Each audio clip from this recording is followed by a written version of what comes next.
All right, hello everybody. My name's Ken Murfay. I'm an assistant teaching professor in physical education, and I did a little study with bouncy bands.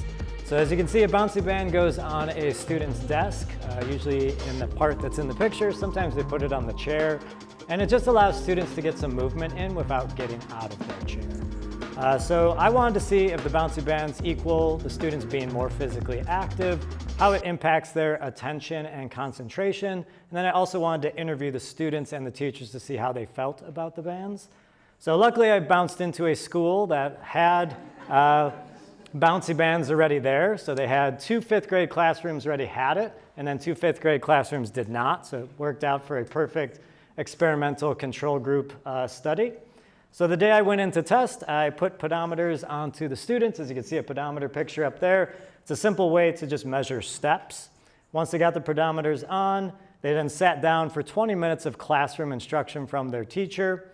After that, I read them all a 3-minute story. During the story, I encouraged the students with the bands to just put their feet on the bands at least during that time frame.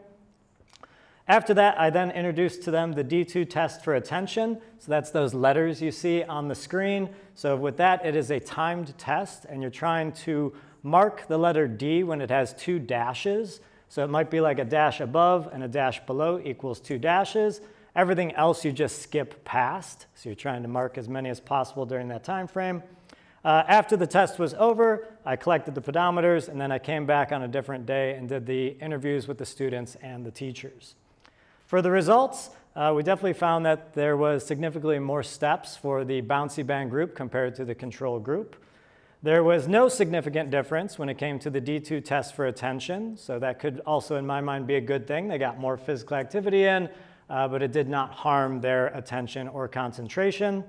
And there was no significant linear relationship between steps and the D2 scores. As for the qualitative data, according to the students and teachers, the perceived benefits that they thought of the bands were, 1, it was a universal movement outlet for all students, and it didn't highlight any students in any sort of way, and it was available to all of them. The thing that they most talked about was just it allowed them to fidget and move around, so get some energy out, again, without getting out of their chair. Some students believe that it did help with their focus and attention also, and then some students talked about how it did help them cope with just feeling anxious, especially during test taking. As for the negatives of the band, they talked about how the noise can be potentially distracting.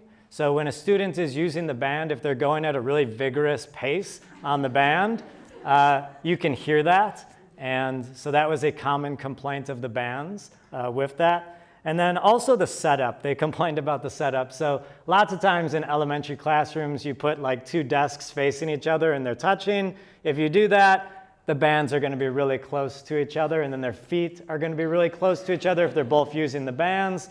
Kids don't like that, especially if they probably are not cool with the person in front of them in that way.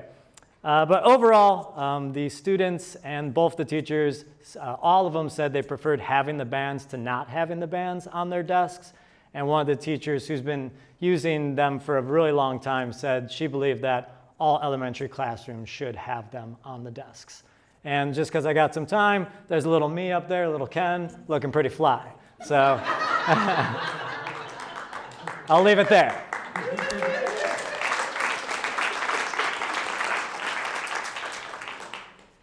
Any questions? Yes. You know, why not? Where does one get them?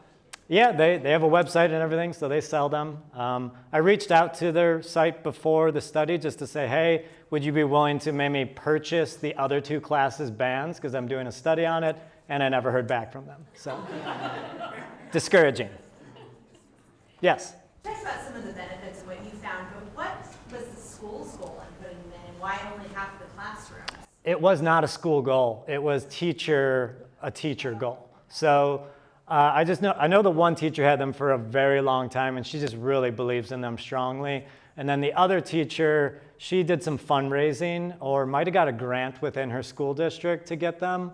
But yeah, they're definitely not getting purchased for everyone, because I don't know the price off the top of my head, but when you buy a mass amount, it's pricey.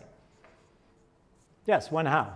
Oh yeah, just like outside the topic, but did you ever hear from the parents? What's their perspective about that kind of intervention technique? I did not. That would maybe be a good follow-up study with that, though. Yeah.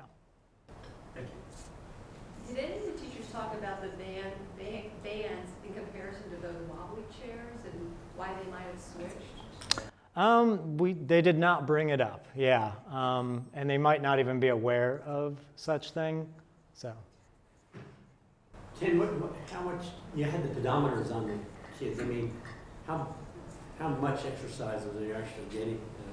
You might repeat the questions. Oh, sorry, yeah. So the question was about how much exercise they're really getting when we're thinking about steps, and that's a good question. I mean, steps are a basic form of physical activity, so I wouldn't call it anywhere near moderate to vigorous. It's very low intensity movement, but I would say just more movement is good. As much movement as possible would be a good thing in that way. So I would say if I would go back and maybe do more with them is maybe hook up heart rate monitors, Lisa, and maybe see how their heart rates are maybe different at all in that way. All right, thank you all.